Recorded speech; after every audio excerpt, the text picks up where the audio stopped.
ما هل مهلل وكبر الله أكبر، ما لبى الملبون وطاف الطائفون وأهدى المضحون. الحمد لله حمدا كثيرا طيبا متتابعا، وأشهد أن لا إله إلا الله وحده لا شريك له، جعل الأعياد مواسم أفراح الطائعين وأيام سرور المتعبدين. وأشهد أن نبينا محمدًا عبده ورسوله صلى الله عليه وعلى آله وأصحابه ومن تبعهم بإحسان إلى يوم الدين. يا أيها الذين آمنوا اتقوا الله حق تقاته ولا تموتن إلا وأنتم مسلمون. أما بعد، عباد الله، إن يومكم هذا يوم مبارك من أعظم أيام الدنيا وأفضلها عند الله، ألا وهو يوم النحر ويوم الحج الأكبر. في الحديث عن النبي صلى الله عليه وسلم قال: أعظم الأيام عند الله يوم النحر ثم يوم القر. فنحمده جل وعلا أن من علينا بهذا العيد المبارك وفضلنا به على كثير من عباده.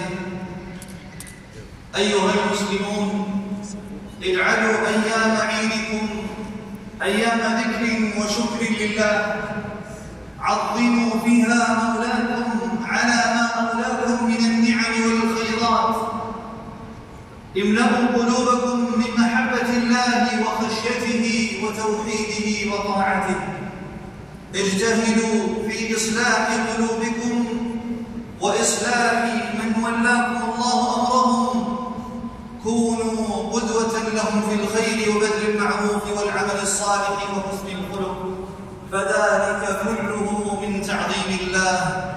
ذلك ومن يعظم شعائر الله فإنها من تقوى القلوب. الله أكبر، الله أكبر، لا إله إلا الله، الله أكبر، الله أكبر، ولله الحمد. أيها المؤمنون، من أعظم العبادات في هذه الأيام المباركة هو ما شرعه الله جل وعلا لنا من الصلاة وذبح الأضاحي ونحرها. عن البراء بن عازب رضي الله عنه قال: خطبنا النبي صلى الله عليه وسلم يوم النحر فقال: إن أول ما نبدأ به في يومنا هذا أن نصلي ثم نرجع فننحر، فمن فعل ذلك فقد أصاب سنتنا.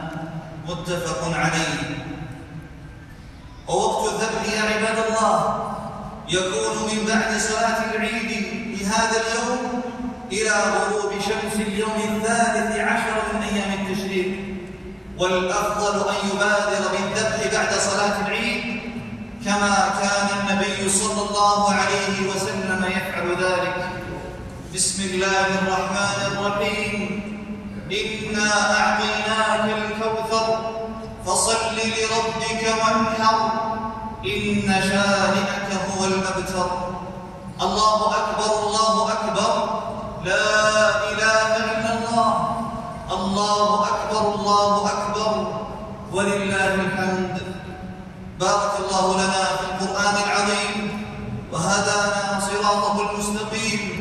أقول ما تسمعون وأستغفر الله لي ولكم فاستغفروه إنه هو الغفور الرحيم.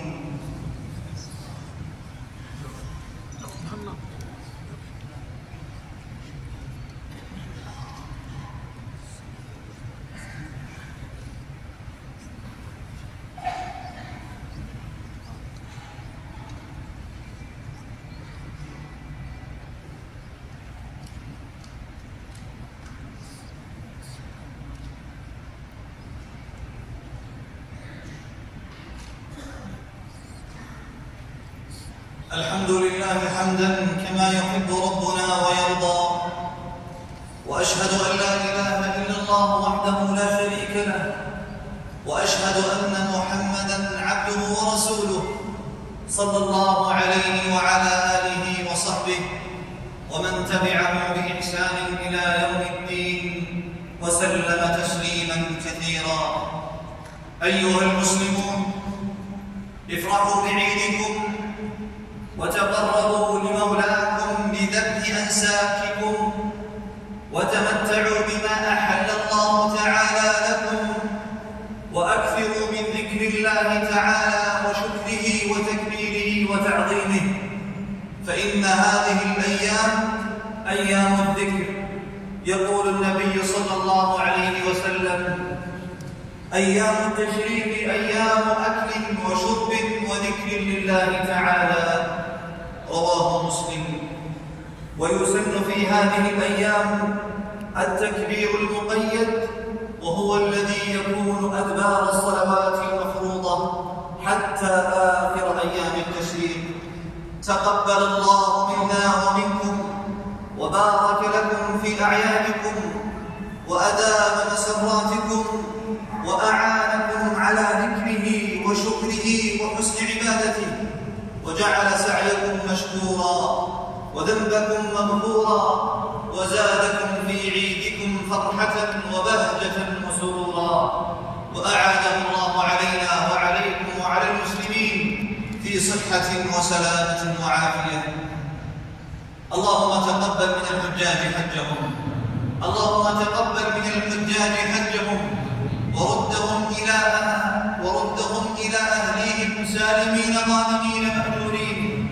اللهم وفق إمامنا وولي أمرنا خادم الحرمين الشريفين لما تحب وترضى، وخذ بناصيته للبر والتقوى. اللهم وفقه وولي عهده واجزهم يا ربنا خير جزاء على ما يبذلونه لخدمة حجاج بيت الله الحرام وزوار مسجد رسول الله صلى الله عليه وسلم. اللهم تقبل منا إنك أنت السميع العليم، وتب علينا إنك أنت التواب الرحيم. سبحان ربك رب العزة عما يصفون، وسلام على المرسلين، والحمد لله رب العالمين، وصلى الله على نبينا محمد وعلى آله